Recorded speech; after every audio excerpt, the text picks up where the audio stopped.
Buenos días, hermanos. Que Dios los bendiga. Sean todos bienvenidos al culto de adoración de este día domingo. Gracias a Dios por la vida de cada uno. Les mando un fuerte abrazo hasta sus casas y vamos a hacer una oración para invocar el nombre de nuestro Señor. Padre celestial, mi Dios bendito, gracias Señor por este día. Gracias Padre porque tú permites en tu bendita misericordia que nosotros sigamos con vida, Señor. Gracias porque tú sigues poniendo los medios para que nos reunamos, Señor. Gracias porque tú mantienes a cada una de las familias que conforman esta iglesia. Señor bendito, te quiero pedir en esta mañana que seas con nosotros, Padre, que nuestros corazones sean movidos para alabar y bendecir tu nombre, Señor, que nuestras mentes estén dispuestas para aprender, Señor, y para que lo único que haya en estos momentos delante de nuestros ojos seas tú, bendito Dios, para tu alabanza, tu honra, Señor. Agrádate de este culto, Padre, y sé en los hogares de cada una de las familias que están sintonizando esta grabación, mi Dios bendito. Bendícenos, Padre, y acompáñanos a lo largo del día. Todo esto te lo pido y te lo agradezco en el bendito nombre de tu Hijo Cristo Jesús. Amén. Hermanos, vamos a hacer una lectura bíblica. Les invito a que busquen en sus Biblias en Isaías 40 y vamos a hacer lectura los versículos del 1 al 10. Repito la cita, Isaías 40 del 1 al 10. Y la palabra de Dios dice: Consolaos, consolaos, pueblo mío, dice vuestro Dios, hablad al corazón de Jerusalén, decidle a voces que su tiempo es ya cumplido, que su pecado es perdonado, que doble ha sido recibido de la mano de Jehová por todos sus pecados. Voz que clama en el desierto, preparad camino a Jehová, enderezad calzada en la soledad a nuestro Dios. Todo valle sea alzado y bájese todo monte y collado, y lo torcido se enderece y lo áspero se allane. Y se manifestará la gloria de Jehová, y toda carne juntamente la verá, porque la boca de Jehová ha hablado. Voz que decía, da voces, y yo respondí, ¿qué tengo que decir a voces? Que toda carne es hierba, y toda gloria como flor del campo. La hierba se seca y la flor se marchita, porque el viento de Jehová sopló en ella, ciertamente como hierba es el pueblo. Secase la hierba, marchitase la flor, mas la palabra de Dios nuestro permanece para siempre. Súbete sobre un monte alto, anunciadora de Sión. Levanta fuertemente tu voz, anunciadora de Jerusalén. Levántala, no temas. Di a las ciudades de Judá: ved aquí al Dios vuestro. He aquí que Jehová el Señor vendrá con poder y su brazo señoreará. He aquí que su recompensa viene con él y su paga delante de su rostro. Muy bien, hermanos, ahora dispongamos nuestros corazones para el primer periodo de alabanza. Buenos días, mis hermanos. Vamos a alabar el nombre de nuestro Dios cantando y vamos a comenzar con este bello canto. Levántate y sálvame.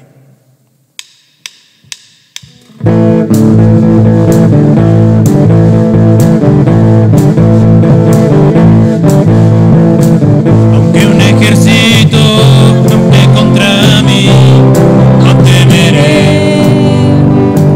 Aunque haya guerra hoy alrededor de mí, en ti confiaré. No temeré a 10,000 gentes que hagan sitio con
y Sálvame, levántate y sálvame, levántate y sálvame.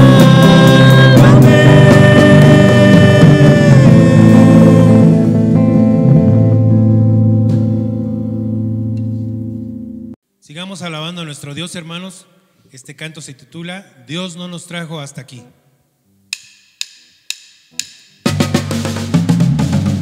Dios no nos trajo hasta aquí para volver atrás. Nos trajo aquí a poseer la tierra que nos dio. Dios no nos trajo hasta aquí para volver atrás. Nos trajo aquí a poseer la tierra que nos dio. Aunque gigante se encuentre allá, yo nunca temeré. Nos trajo aquí a poseer la tierra que nos dio. Y aunque gigante se encuentre allá, yo nunca temeré. Nos trajo aquí a poseer la tierra que nos dio. Dios no nos trajo hasta aquí para volver atrás. Nos trajo aquí a poseer la tierra que nos dio. Dios no nos trajo hasta aquí para volver atrás. Nos trajo aquí a poseer la tierra que nos dio. Y aunque gigante se encuentre allá, yo nunca temeré. Nos trajo aquí a poseer la tierra que nos dio. Y aunque gigante se encuentre allá, yo nunca temeré. Nos trajo aquí a poseer la tierra que nos dio. Nos trajo aquí a poseer la tierra que nos dio. Nos trajo aquí a poseer la tierra que nos dio.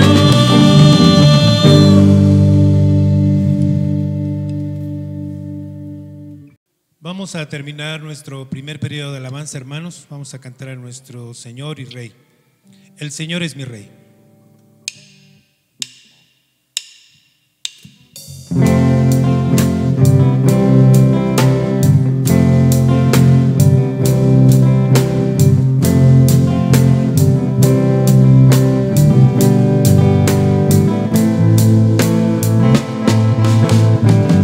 El Señor es mi Rey, mi todo. El Señor es mi luz, mi Rey, el que me hace vibrar de gozo, el que guía mis pasos, el que extiende sus brazos, el creador de los cielos.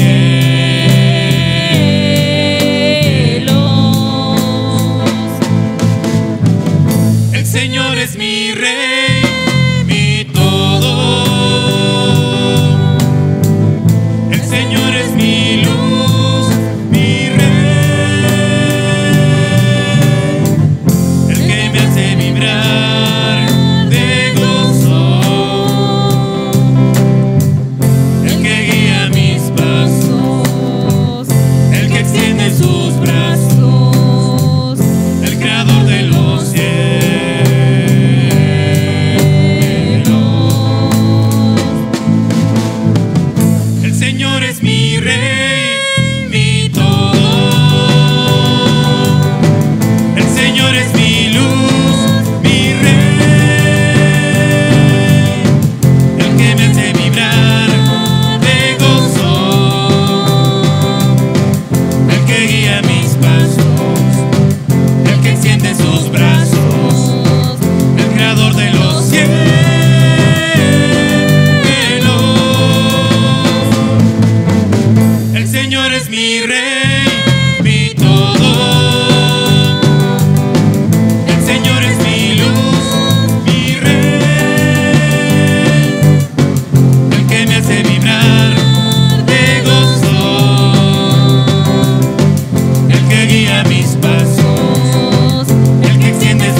Gracias a Dios por sus alabanzas, gracias a nuestros hermanos de la alabanza que siguen aquí comprometidos cada domingo, cada sábado.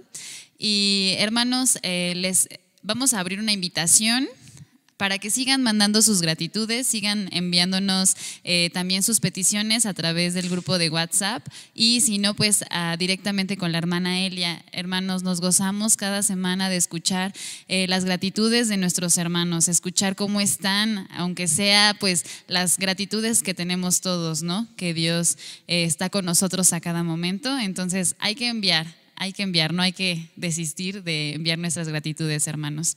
Y bueno, vamos a pasar a un segundo periodo de alabanza, hermanos, y vamos. Dios les bendiga. Estoy muy agradecido con Dios porque me permitió cumplir un año más de vida, y le quiero dar gracias porque me tiene con bien, y gracias a todos por sus oraciones y bendiciones. Dios les bendiga mucho y estoy muy feliz por todo. Gracias. Vamos a continuar alabando a nuestro Dios, hermanos, este día con este hermoso canto. Te entrego hoy, Señor.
Eres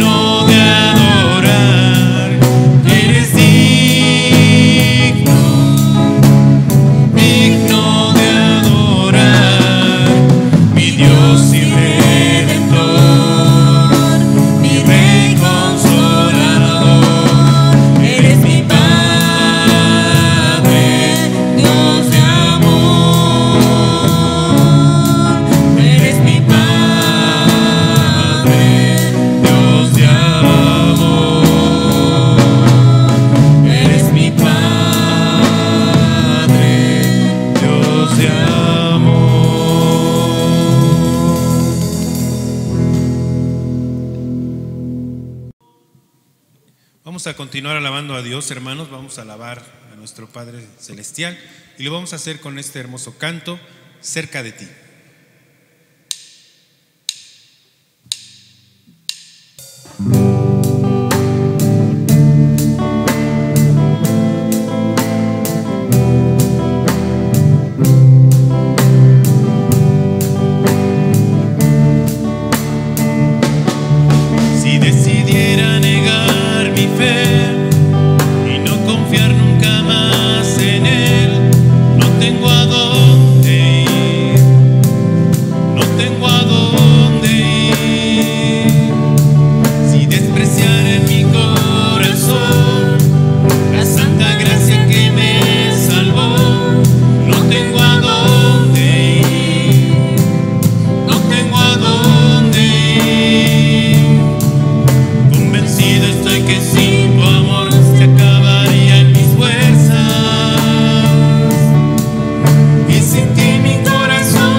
Vamos a terminar, hermanos, nuestro periodo de alabanza con este canto, con manos vacías, y entreguemos nuestra vida al Señor.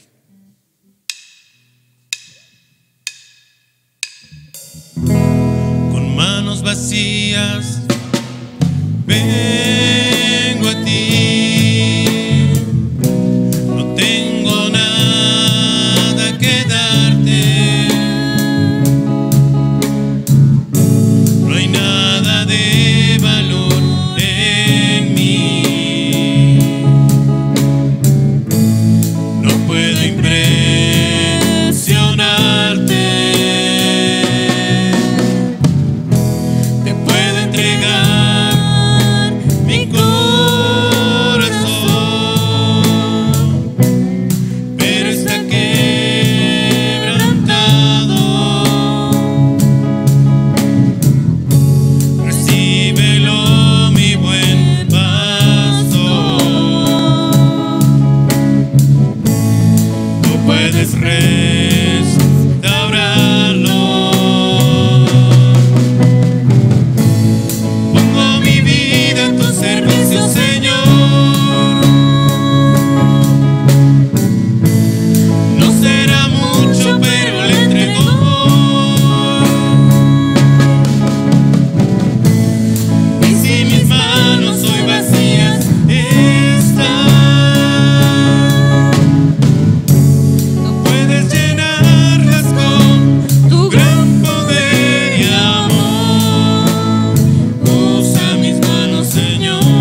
puedo impresionarte,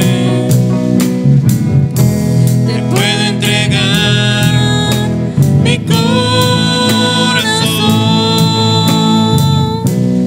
pero está quebrantado.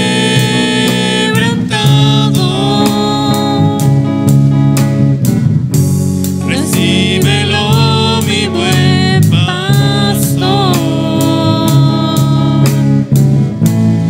Tú puedes restaurarlo. Pongo mi vida en tu servicio, Señor. No será mucho, pero le entrego.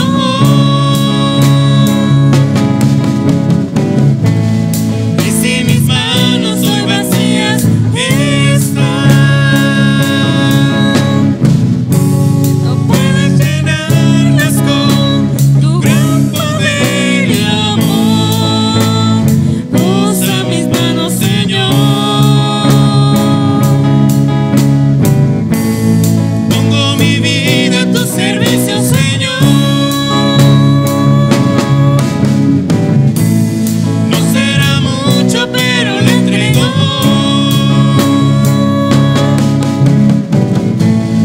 Y si mis manos hoy vacías están,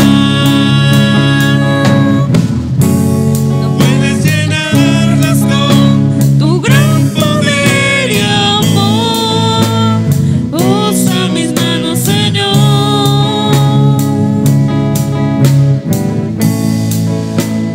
Usa mis manos, Señor.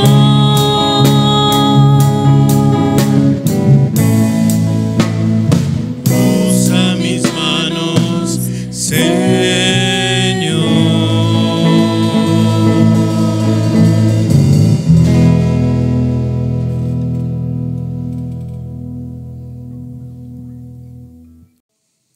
Gracias a Dios por este día, hermanos. Les mando un abrazo hasta sus casas y ahora vamos a pasar a la predicación con el hermano Isaías.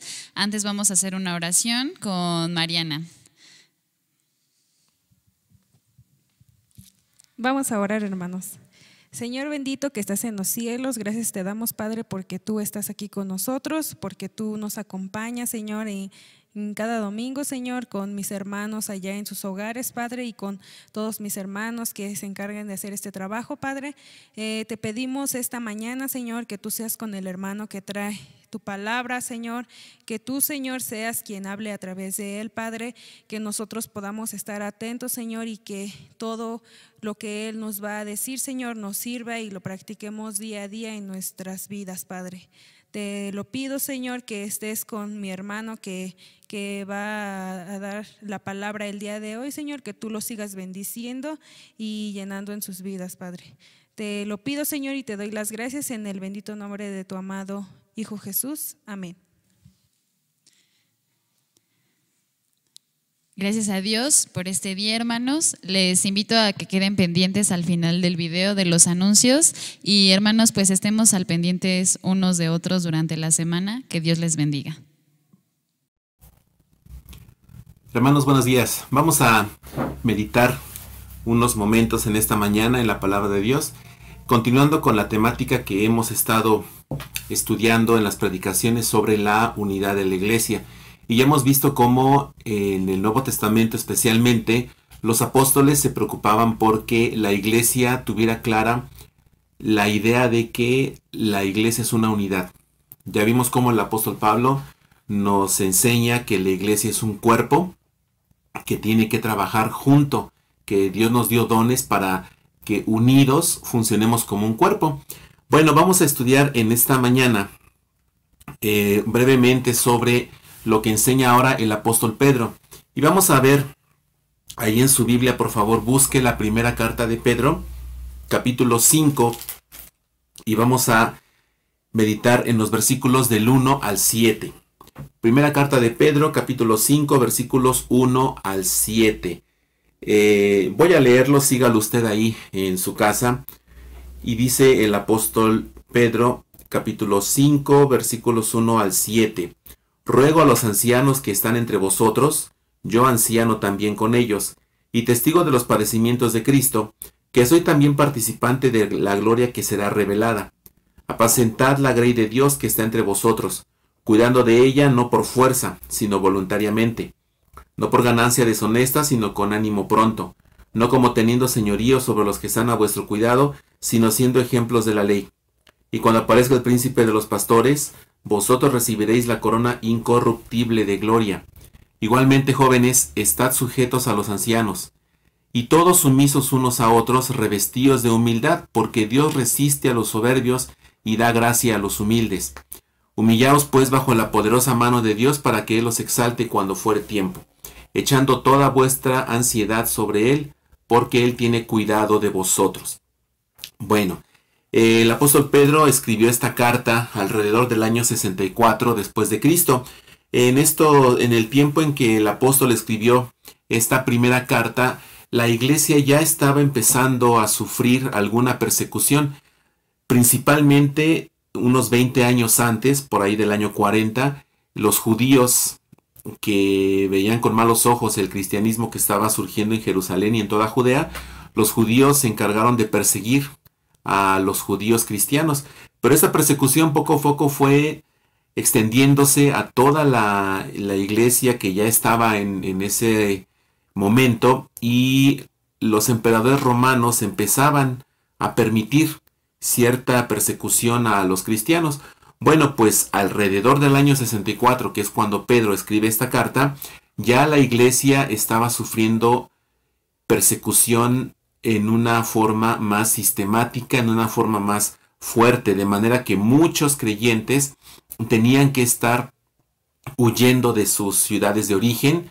Tan solo muchos judíos tuvieron que salir, como dice ahí en Hechos, tuvieron que salir huyendo de Jerusalén para que no los mataran.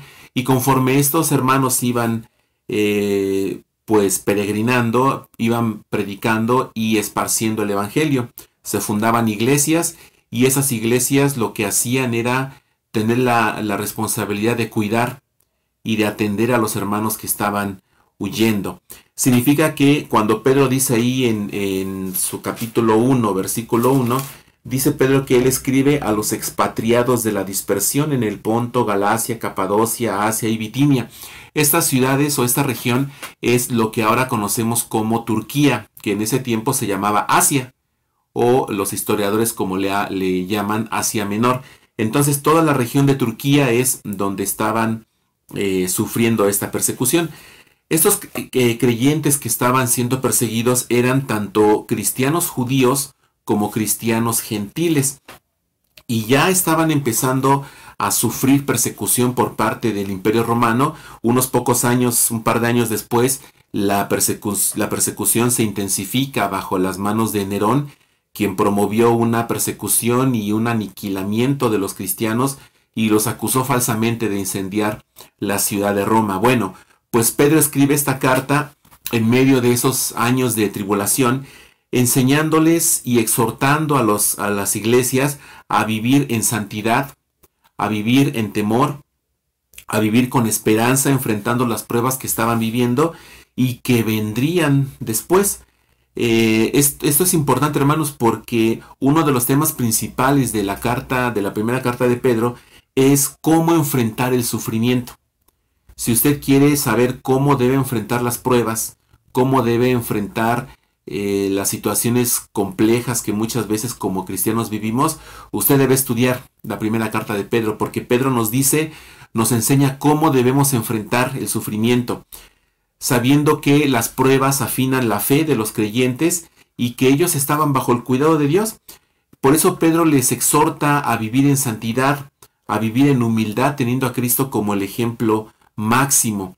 Pero también Pedro les enseña que a pesar de eso, ellos como hijos de Dios tenían que someterse a las autoridades, someterse a las instituciones humanas y someterse entre ellos. Entonces, aunque la epístola de Pedro es una carta chica, son solamente 5 capítulos, es muy rica en cuanto a lo que podemos aprender. Y en lo que nos vamos a enfocar en esta mañana es en esta parte que ya Pedro escribe casi al final de su epístola. Y en el capítulo 5 el apóstol Pedro inicia con una palabra que ya estudiamos hace 2 predicaciones. Dice el apóstol Pedro, ruego a los ancianos. Si usted recuerda, ya hemos hablado antes que una característica de los apóstoles es que ellos tenían autoridad sobre la iglesia. Los apóstoles eran los únicos creyentes que tenían autoridad sobre la iglesia para dar órdenes a la iglesia, para enseñar y para corregir a la iglesia. Y esta autoridad la tenían porque la recibieron directamente de Jesús. Por eso el apóstol Pedro, como todos los demás apóstoles, tenía autoridad sobre la iglesia. Tenía la autoridad dada por Cristo para que lo que él enseñara, lo que él dijera, se cumpliera tal y como el apóstol lo decía. Pero como pasó en el caso del apóstol Pablo, Pedro se pone en una situación de humildad. Vea que en el versículo 1 del capítulo 5 dice, ruego a los ancianos. A pesar de su autoridad apostólica, Pedro es humilde. Si había alguien que tenía autoridad sobre la iglesia, sin duda era el apóstol Pedro. Pero Pedro no utiliza su autoridad apostólica como un recurso para ordenar y ponerse en un papel de capataz o un papel de jefe. Pedro sabía quién era y sabía que debía ser humilde a pesar de su autoridad como apóstol. Y no es casualidad que Pedro utilice esta palabra por el contexto que sigue. Entonces, ya en el capítulo 2, versículo 11 de Primera de Pedro, también Pedro le utiliza la misma palabra, les ruego. Y llama la atención, hermanos, cómo las 2 veces que el apóstol Pedro utiliza esta palabra ruego en su carta es para poner énfasis a actitudes que deberían tener. Si usted lee ahí el contexto de Primera de Pedro 2:11, el ruego del apóstol es a que la iglesia se abstuviera de los deseos carnales. El apóstol entonces ruega, suplica a la iglesia, y se entiende que ahí Pedro estaba ejerciendo su autoridad apostólica de una manera humilde. En el versículo, capítulo 2, versículo 11, el ruego del apóstol es a que la iglesia permanezca firme ante los deseos carnales. Pero en este versículo del capítulo 5, el ruego es a que alguien tiene que cuidar a la iglesia. ¿A quién se está dirigiendo el apóstol Pedro? Bueno, el apóstol se está dirigiendo a los ancianos. Ahora, aquí esta palabra ancianos, presbíteros, se puede entender de 2 formas. Que el apóstol se estaba dirigiendo a los pastores de las iglesias, a los líderes de las iglesias, o que también el apóstol se estaba dirigiendo a ancianos de edad, a creyentes maduros espiritualmente, que había sin duda en las iglesias. Para este tiempo la iglesia ya tenía alrededor de 30 años que había iniciado, y había muchos hermanos que habían estado en el evangelio desde los inicios de la iglesia. Probablemente algunos de ellos habían sido testigos de lo que pasó en Pentecostés, allí en Jerusalén. Entonces aquí el texto nos permite entender esas 2 formas, que cuando Pedro habla de los ancianos, está dirigiéndose en primer lugar a los pastores de las iglesias, pero también el apóstol se está dirigiendo a los creyentes maduros, a los creyentes que ya tenían tiempo en el evangelio y que ese tiempo les había dado madurez. Bueno, esto lo podemos entender así porque otro apóstol que siempre estuvo muy cercano a Pedro utiliza una fraseología similar. Si usted ve en Primera de Juan capítulo 2, de los versículos 12 al 14, el apóstol Juan utiliza frases similares. Dice ahí el apóstol Juan, os escribo a ustedes padres, os escribo a ustedes hijos, y así va el apóstol hablando de los padres, de los hijos. Sin duda el apóstol Juan estaba hablando de padres físicos y de hijos físicos, pero también de padres espirituales e hijos espirituales. Significa que por el uso que usa el apóstol Juan y el contexto del apóstol Pedro, podemos entender muy bien que cuando Pedro habla de los ancianos, está dirigiéndose tanto a los pastores de las iglesias, en su calidad de presbíteros, de ancianos, de obispos, pero también está dirigiéndose a creyentes maduros, a creyentes que ya tenían experiencia en el evangelio. Significa que entonces este pasaje lo podemos leer nosotros y entenderlo bajo esa perspectiva. Entonces el apóstol se incluye dentro de ellos, porque si usted ve en el versículo dice, ruego a los ancianos, yo anciano también con ellos. El apóstol Pedro dice, lo que les voy a escribir a ustedes ancianos, yo también lo hago. Recuerde, los apóstoles siempre se ponían como ejemplo de lo que iban a enseñar. Bueno, pues entonces el apóstol Pedro se pone él mismo como ejemplo de la iglesia. Dice que él también es anciano, porque el apóstol Pedro ya estaba llegando al final de su vida, y Pedro sabía que cuando él fuera anciano iba a morir, porque así Jesús se lo reveló en el Evangelio de Juan.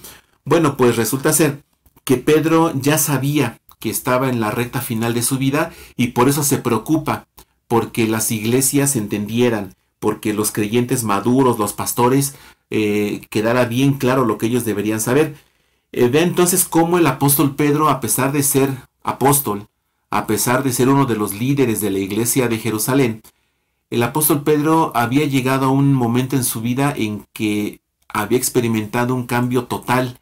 Ya no era ese hombre iracundo, ya no era ese hombre impulsivo y reflexivo que decía lo primero que pensaba, que actuaba según las circunstancias. Pedro ya no era ese hombre.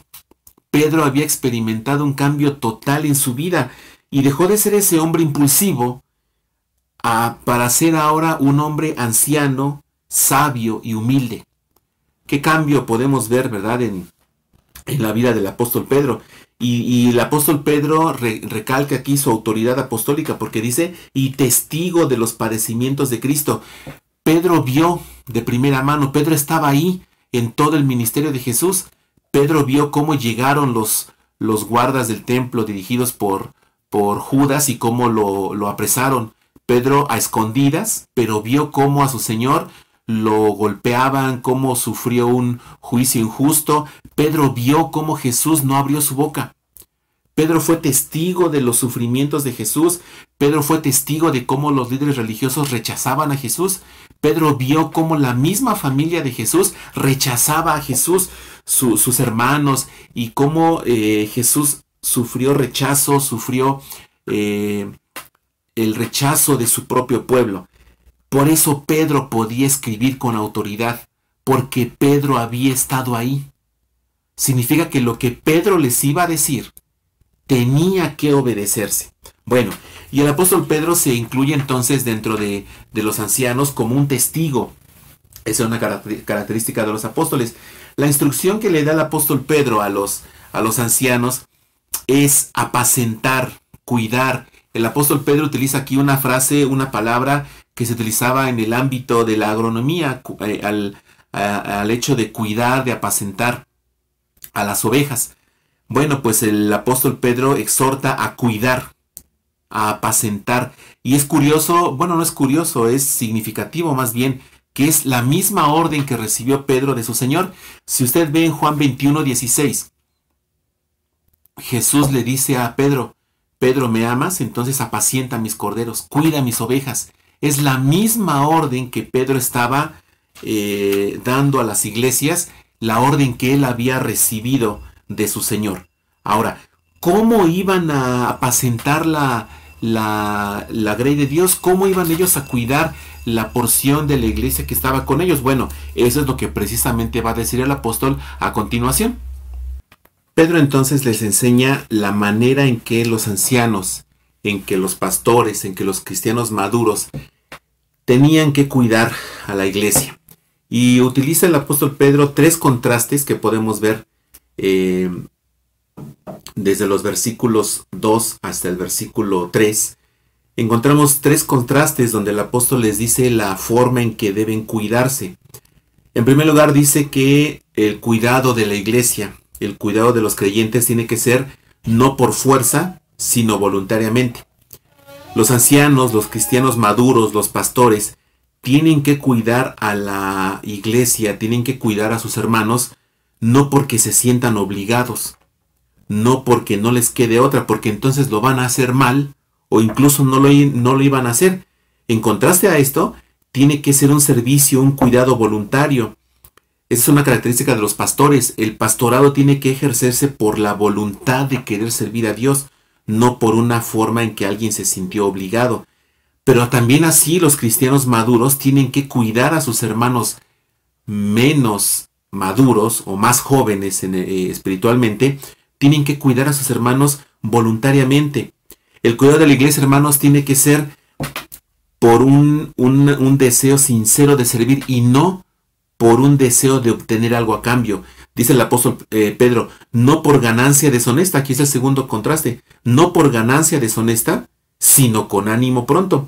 El pastorado, hermanos, el cuidado de la iglesia, tiene que hacerse sin pensar en que ese servicio va a ser una fuente de beneficio económico propio, o que va a ser una fuente de beneficio material para quien está ejerciendo el pastorado o para quien está cuidando a otros hermanos.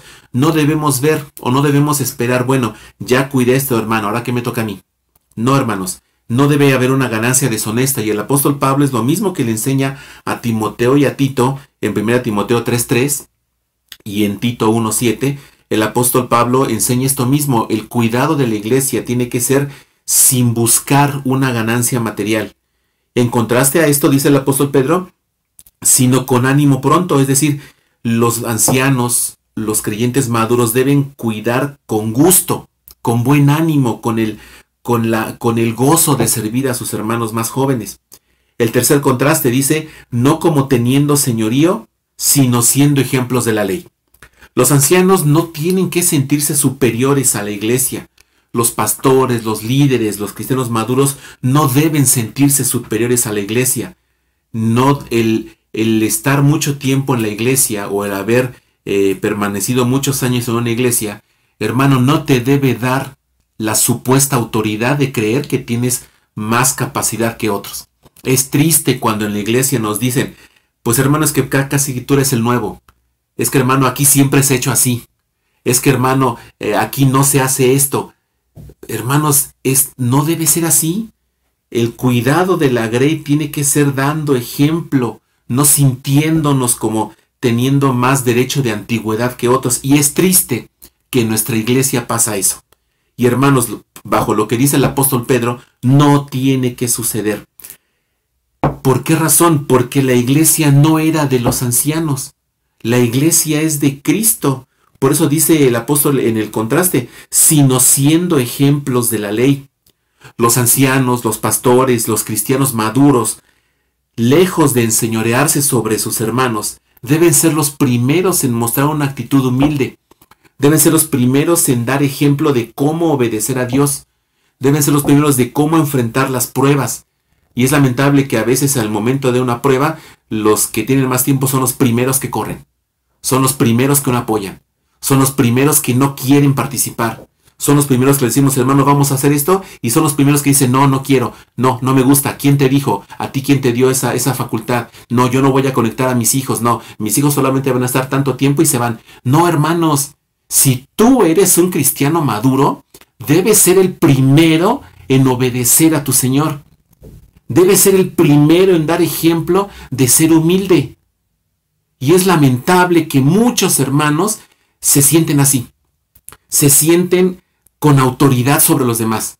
Se sienten que si no se hace como ellos quieren, entonces no funciona. Entonces ellos no participan.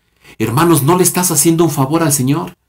Ya lo hemos dicho antes. Tú no le haces un favor al Señor sirviendo. Tú no le haces un favor al Señor haciendo que tus hijos estén en las clases. Tú no le haces un favor al Señor participando en la enseñanza, participando en alabanza, participando en el servicio, en los ministerios. Tú no le haces un favor al Señor, porque la iglesia no es tuya, es de Cristo. Y tú tienes que ser un ejemplo. Si es que te consideras un cristiano maduro, como muchos en la iglesia se creen, pues entonces deberías ser el primero en ser humilde. Ahora, el servicio a Dios va a tener una recompensa, dice el versículo 4. Y cuando aparezca el príncipe de los pastores, vea que aquí el apóstol Pedro está dirigiendo la atención a Cristo. Toda la revelación siempre apunta a Cristo. Y el ejemplo de humildad, el ejemplo del servicio, el ejemplo de sometimiento debe ser primero Cristo. Vea que el apóstol les promete a los pastores, a los ancianos, les promete una recompensa que dice: recibiréis la corona incorruptible de gloria. Hermano, el servicio que le des a tu Señor aquí, el cuidado que tengas de tus hermanos aquí, el que tú fomentes la unidad en tu iglesia, tu Señor te lo va a recompensar. Dice que Él va a dar una corona incorruptible de gloria. Esta corona, la estéfanos en palabra griega, eran las coronas de laurel o de guirnaldas que obtenían los competidores de los Juegos Olímpicos, y era una corona o un collar que duraba unas cuantas horas o unos pocos días, se secaba y se desechaba. Pero la corona que promete aquí el apóstol Pedro a los ancianos es una corona incorruptible, que no va a secarse, a diferencia de las coronas que recibían los jugadores olímpicos. Entonces, cuidar la unidad en la iglesia, cuidar la humildad, el cuidado amoroso entre unos y otros, tiene una recompensa que es la gloria de Cristo. Pero no nada más el apóstol se dirige a los ancianos, no solamente la exhortación es para los creyentes que llevan mucho tiempo en el Evangelio, también es para los creyentes que son jóvenes en el Evangelio. Dice el versículo 5, igualmente jóvenes, estad sujetos a los ancianos. El apóstol dice entonces que los jóvenes, aquí debemos entender, al igual que con los ancianos, Pedro ahora se dirige a jóvenes de edad, pero también a jóvenes en el Evangelio.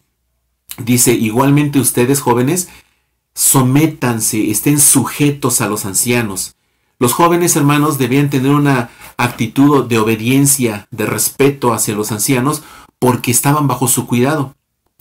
La obediencia de los jóvenes a los ancianos tenía que ser igual que ellos voluntariamente, porque los ancianos obedecían a Cristo. Vea cómo es un eslabón que se va uniendo. Los ancianos se someten a Cristo y por esa razón la iglesia se somete a los ancianos, porque los ancianos dan evidencia de su sometimiento a Cristo. Entonces, la conclusión a la que llega el apóstol dice, y todos sumisos unos a otros, sujetos unos a otros, revestidos de humildad. Si usted lee de los versículos 12, capítulo 2, versículos 3 hasta el capítulo 3, versículo 9, va a encontrar que hay 4 referencias a sujetar. El versículo 2.13, el apóstol ordena a la iglesia sujetarse a los gobernantes. En 2.18, sujeta a los esclavos someterse a sus amos. En capítulo 3, versículo 1, el apóstol ordena a las mujeres someterse a sus esposos. En capítulo 3, versículo 7, el apóstol ordena a los hombres amar y cuidar a sus esposas. Entonces, les está recordando, sométanse unos a otros, porque Dios no soporta a los soberbios. Y ahí el apóstol hace una referencia a Proverbios 3.34, donde si usted lee Proverbios 3 va a ver que ahí se habla de cómo la sabiduría produce obediencia, y esa obediencia es premiada por Dios. Pero la soberbia, el orgullo, es algo que Dios aborrece y que Dios castiga. Bueno, les recuerda entonces el apóstol Pedro, porque Dios resiste a los soberbios y da gracia a los humildes. Otra vez un contraste. Hacia los soberbios, Dios los resiste. Dios no los soporta. Pero hacia los humildes, Dios les manifiesta gracia. Es interesante cómo el apóstol va enseñando a través de contrastes, ¿verdad? Bueno, y concluye ahí el versículo 6. Humillaos pues bajo la poderosa mano de Dios. Finalmente Pedro les exhorta a humillarse ante Dios. Vean cómo el apóstol se preocupa por enseñar que el sometimiento tiene que ser unos a otros, pero que al final todos, cuando entienden cómo deben comportarse, cómo deben cuidarse y cómo deben someterse y mostrar humildad unos a otros, al final todos entonces deben humillarse ante Dios. Dice el versículo 6, humillaos pues bajo la poderosa mano de Dios. ¿Por qué Pedro habla de la poderosa mano de Dios? Bueno, esta sin duda es una figura literaria, porque no es que Dios tenga una mano gigantesca, no. Cuando se utiliza esta figura, la mano de Dios, es para entender o para enseñar claramente el enorme poder que tiene Dios sobre su iglesia, pero también sobre el mundo. Entonces, cuando Pedro dice humillaos pues bajo la poderosa mano de Dios, les está recordando dos cosas. La primera, el lugar que tienen ellos. Ellos no podrían compararse nunca con Dios. Pero también ellos deberían saber que por esa razón el poder de Dios es suficiente para protegerlos, para cuidarlos. La máxima autoridad para la iglesia es Dios. Y por amor a Dios, la iglesia tiene que obedecerle, tiene que someterse. Porque Dios tiene poder sobre todas las cosas, incluso sobre las pruebas que estaban viviendo. Y es lo mismo que Jesús les prometió a los apóstoles. En Mateo 23:12, Jesús ya les había dicho que Dios iba a exaltar a los que se humillan y Dios iba a humillar a los que se exaltaban. Bueno, la actitud correcta de un cristiano, hermanos, siempre debe ser la humildad ante su Dios y entre ellos. Y el versículo 7 termina dando una exhortación, una orden. Es una orden que el apóstol da, dice, echando toda vuestra ansiedad sobre Él, porque Él tiene cuidado de vosotros. Esa es una exhortación maravillosa, hermanos, una enseñanza enorme que debemos hacer nuestra. El cuidado de Dios sobre su iglesia es permanente. Nuestros hermanos de ese tiempo estaban sufriendo ya persecución y algunos incluso estaban próximos a morir, pero dice el apóstol Pedro que todas sus cargas, todas sus ansiedades las echen sobre Él. ¿Recuerda que Jesús ya había dicho eso? El apóstol Pedro sin duda había aprendido de su Señor y estaba enseñando lo que Él a su vez recibió. ¿Qué enseñanzas, hermanos, podemos tener entonces para terminar esta meditación? Pues por lo menos hay 6 enseñanzas, 7 casi, que podemos entender. La primera es que los ancianos, hablando de pastores y de creyentes maduros, debían ser el ejemplo de los creyentes jóvenes, tanto en el cumplimiento de su ministerio como en el de la conducta que debían llevar. Y eso es lo que los debía distinguir como iglesia. La siguiente enseñanza es que Cristo es el principal pastor de la iglesia y Él recompensará la obediencia de sus siervos. Los creyentes jóvenes, tercera enseñanza, los creyentes jóvenes debían reconocer la autoridad de los ancianos, en este caso de los pastores, y someterse a ellos. En nuestro caso como iglesia no tenemos pastor, pero sí tenemos hermanos que se preocupan, que se esfuerzan por la experiencia que ellos tienen, ponerla al servicio y al cuidado de sus hermanos. Nosotros deberíamos reconocer y hacer caso a sus indicaciones. La siguiente enseñanza. Los creyentes debían someterse a Dios y a su poder, porque Dios cuidaría de ellos. Entonces, hermanos, aprendemos aquí que la humildad debe ser una característica en todos los creyentes. Si queremos ser una iglesia unida, tenemos que ser humildes entre nosotros. Despojarnos de pensamientos vanos, de tonterías, de decir yo tengo más tiempo que tú, aquí siempre se ha hecho así, tú que sabes, él que me va a enseñar, él quien es para decir. Hermanos, eso es de alguien que no es creyente. Y si tú piensas así, deberías tener cuidado y considerar tu relación con Dios. Porque lo que enseña el apóstol Pedro es que la humildad debe ser una característica de los creyentes, no es opcional, es una orden que da Jesús a través de su apóstol. Y el cuidado que Dios tuvo con los hermanos que sufrían persecución en ese tiempo es el mismo cuidado que tiene Dios para nosotros en la antigüedad, en la actualidad. Dios nos protege del coronavirus, Dios nos protege de la delincuencia, Dios nos protege aún en medio de que nos pasen cosas malas. El cuidado y la protección de Dios es permanente. Hermanos, pues que Dios nos bendiga y nos permita crecer en humildad y ser una iglesia humilde. Que Dios nos bendiga.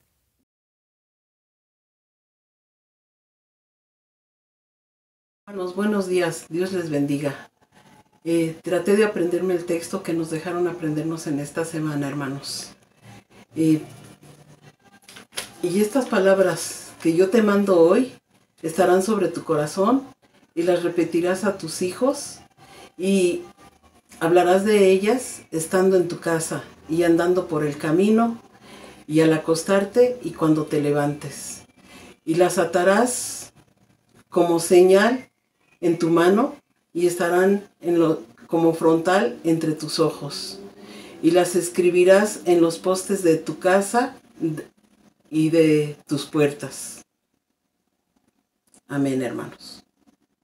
Y estas palabras que yo te mando hoy estarán sobre tu corazón, y las repetirás a tus hijos, y hablarás de ellas estando en tu casa, y andando por el camino, y al acostarte, y cuando te levantes, y las atarás como una señal en tu mano, y estarán como frontales entre tus ojos, y las escribirás en los postes de tu casa y en tus puertas. Deuteronomio 6, del 6 al 9. Dios les bendiga, hermanos. Buenos días, hermanos. El último texto por aprenderse por el mes de la Biblia es Deuteronomio 6, del 6 al 9. Y la palabra de Dios dice así: estas palabras que yo te mando hoy estarán sobre tu corazón, y las repetirás a tus hijos, y hablarás de ellas estando en tu casa, y andando en el camino, al acostarte y cuando te levantes. Y las atarás como una señal a tu mano, y estarán como frontales en tus ojos. Las escribirás en los postes de tu casa y en sus puertas. Deuteronomio 6, del 6 al 9. Dios les bendiga, hermanos.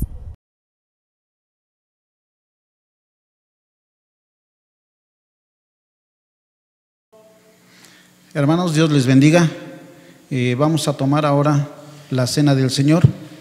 Quiero que tomen sus Biblias y vamos a leer el pasaje que se encuentra en 1 Corintios 11. Vamos a leerlo del versículo 27 al verso 32. 1 Corintios 11, del 27 al 32. Dice así la palabra del Señor: de manera que cualquiera que comiere este pan o bebiere esta copa del Señor indignamente, será culpado del cuerpo y de la sangre del Señor. Por tanto, pruébese cada uno a sí mismo, y coma así del pan y beba de la copa, porque el que come y bebe indignamente, sin discernir el cuerpo del Señor, juicio come y bebe para sí. Por lo cual hay muchos enfermos y debilitados entre vosotros, y muchos duermen. Si, pues, nos examinásemos a nosotros mismos, no seríamos juzgados, mas siendo juzgados, somos castigados por el Señor, para que no seamos condenados con el mundo. Hermanos, meditemos en nuestros hogares acerca de esta palabra. Sabemos, hermanos, que Dios quiere que llevemos una vida de santidad delante de Él. Vamos a hacer una pequeña meditación para ponernos a cuentas con el Señor, y después procedemos a tomar los elementos de la cena del Señor. Oremos, hermanos. Gracias te damos, Señor, porque eres bueno con nosotros. Gracias porque nos permites a través de este acto, Señor, recordar, Señor, todo lo que tú padeciste, Señor, por nosotros. Gracias te damos porque nos has salvado, nos has librado del infierno, Señor. Y sabemos, Señor, que tomaremos esto nuevamente contigo, Señor, cuando estemos en el cielo contigo. Gracias, Señor, por tus bendiciones, gracias por tu amor. En el nombre de tu Hijo amado Jesús te damos gracias por todo, Señor. Amén.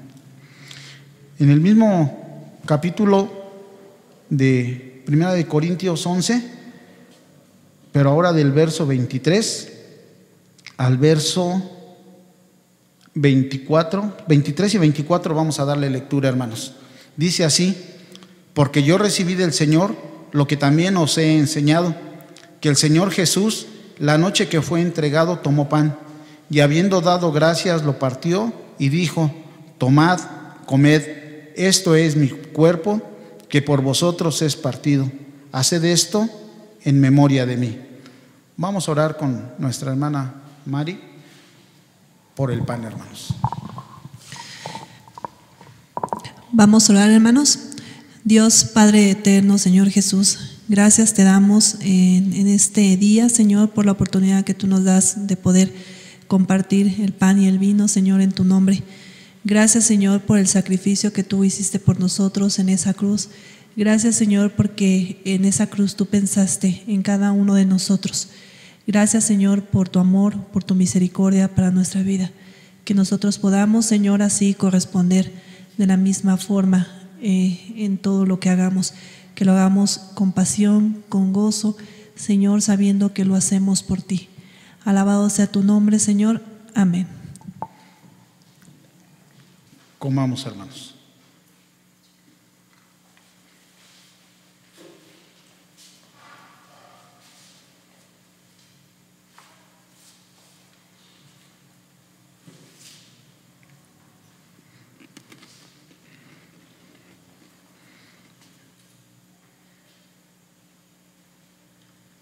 Dice la palabra del Señor en el verso 25.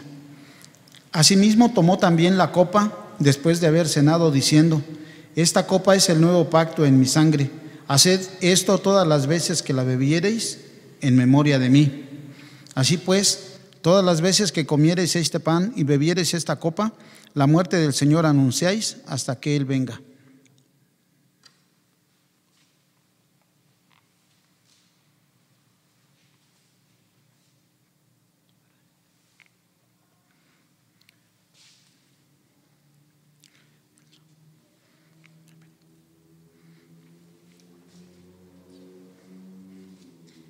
Vamos a orar, hermanos.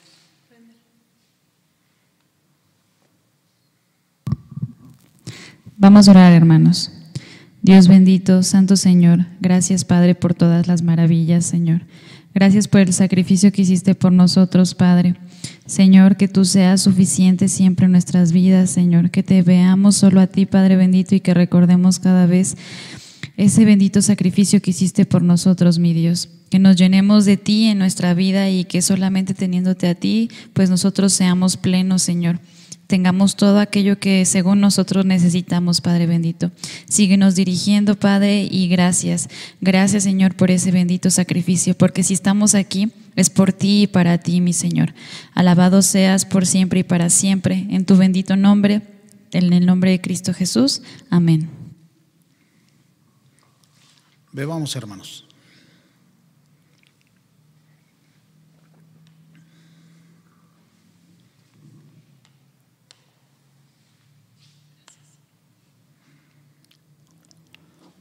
Bien, hermanos, dice la palabra del Señor: así pues, todas las veces que comiereis este pan y bebiereis esta copa, la muerte del Señor anunciáis hasta que Él venga. Que estemos preparados, hermanos, para cuando ya sea que vayamos a su presencia o venga Él por nosotros, estemos seguros de que vamos a estar con Él.